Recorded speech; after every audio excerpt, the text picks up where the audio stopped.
To my video. और students, आज के वीडियो में हम पढ़ने वाले हैं परमाणु और अणु यानी कि एटम एंड मॉलिक्यूल्स के बारे में। तो चलिए बिना किसी देरी के शुरू करते हैं आज के इस वीडियो को।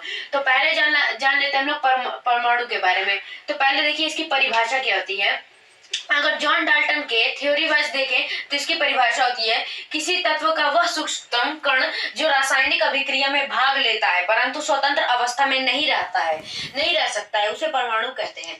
मतलब कि किसी भी तत्व, किसी भी हम लोग ऑब्जेक्ट ले लिए, अगर उसका हम लोग सबसे सूक्ष्मतम कण देखें, मतलब कि उसका एंड पॉइंट जो सबसे छोटा उसका कण है, अगर हम लोग उसको देखें तो उसी को हम लोग क्या कहेंगे, उसके सबसे छोटे पॉइंट को ही हम लोग कहेंगे परमाणु। फॉर एग्जाम्पल, और ये देख लीजिए यहाँ पे ये स्वतंत्र अवस्था में नहीं रहता है, मतलब कि ये इंडिपेंडेंट नहीं रहता है। ओके, अब देखिए एक एग्जाम्पल से समझिए। मेरे पास ये एक ऑब्जेक्ट है, एक ऑब्जेक्ट है, किसी ने कहा कि इसको छोटा कर दो, मैंने इसको इतना बड़ा कर दिया, और किसी ने कहा कि इसे इतना छोटा कर दो, इसके लास्ट पॉइंट तक ला दो। तो मैंने इसको छोटा करता गया और लास्ट पॉइंट में इतना सा ला दिया। तो इसको हम लोग क्या कहेंगे, ये हो गया हमारा परमाणु। क्यों? क्योंकि देखिए यहाँ पे डेफिनेशन, किसी भी वस्तु का सबसे सूक्ष्मतम कण ही परमाणु होता है। एक एग्जाम ये देखिए, किसी भी वस्तु का सबसे सूक्ष्मतम कण परमाणु कहलाएगा। मतलब ये ऑब्जेक्ट का सबसे छोटा कण क्या है, सबसे छोटा कण ये है, तो इसको हम लोग कहेंगे परमाणु। इसके खोजकर्ता कौन थे? John Dalton. याद रखिए, जॉन डाल्टन थे, 1803 में किए थे, 1803 में इन्होंने किया था। ओके, तो यहाँ पे देखिए परमाणु भी 3 तत्वों से मिलकर बना होता है। इन्हें इलेक्ट्रॉन, प्रोटॉन और न्यूट्रॉन कहते हैं। यानी कि जो परमाणु भी होता है वो भी 3 तत्वों से मिलकर बना होता है। मतलब कि ये जो परमाणु है, इसके अंदर हम लोग अगर माइक्रोस्कोप लगा के देखें, तो ये कुछ इस प्रकार का दिखेगा। यहाँ से देखिए, ये कुछ इस प्रकार का दिखेगा, और हम लोग इसको जूम करें तो ऐसे दिखा। और इसमें अपनी अपनी कक्षाएं में 3 तत्व रहते हैं। तीनों तत्वों का नाम होता है इलेक्ट्रॉन, प्रोटॉन और न्यूट्रॉन। इनको हम लोग इलेक्ट्रॉन, प्रोटॉन और न्यूट्रॉन कहेंगे। और यहाँ पे देखिए इलेक्ट्रॉन क्या करता है, इलेक्ट्रॉन जो होता है अपनी कक्षा में घूमता रहता है, अपनी कक्षा में हमेशा अपने एक्सिस में घूमता रहता है। और प्रोटॉन और न्यूट्रॉन अपनी कक्षा में घूमते नहीं है, ये किसी की परिक्रमा नहीं करते। और ये इलेक्ट्रॉन परिक्रमा करता है किसकी? परमाणु की। अगर माइक्रोस्कोप लगा के देखे तो कुछ इस प्रकार का दिखेगा ये परमाणु। ओके, अब देखिए इलेक्ट्रॉन की खोज हुई थी 1897 में। किसने की थी?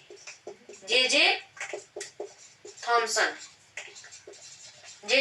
ने की थी। और प्रोटॉन, ये जो प्रोटॉन है इसकी 1920 में हुई थी, और इसकी खोज किए थे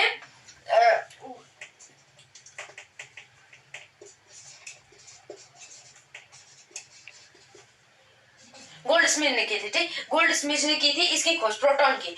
ओके, गोल्डस्मिथ ने की थी। न्यूट्रॉन का देखिए, न्यूट्रॉन की हुई थी 1931 में, जेम्स चैडविक ने की थी। किसने की थी? जेम्स चैडविक ने 1931 में न्यूट्रॉन की खोज की थी। अब देखिए गाइस, ओके गाइस, अब देखिए हम लोग जान लेते हैं इलेक्ट्रॉन, प्रोटॉन और न्यूट्रॉन में कौन से चार्जेस अप्लाई रहते हैं।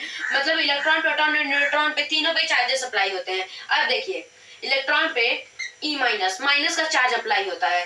ठीक, प्रोटॉन पे P+, यहाँ पे प्लस, और न्यूट्रॉन पे कोई चार्ज अप्लाई नहीं होता है। ठीक, इस पे कोई हम लोग कोई भी चार्ज नहीं अप्लाई होता है। इलेक्ट्रॉन पे माइनस, प्रोटॉन पे P+, और न्यूट्रॉन पे कोई चार्ज अप्लाई नहीं होता है। ओके, अब इतना हम लोग जान गए इलेक्ट्रॉन, प्रोटॉन और न्यूट्रॉन के बारे में। अब देखिए, अब हम लोग यहाँ पे देखते हैं अणु क्या होता है।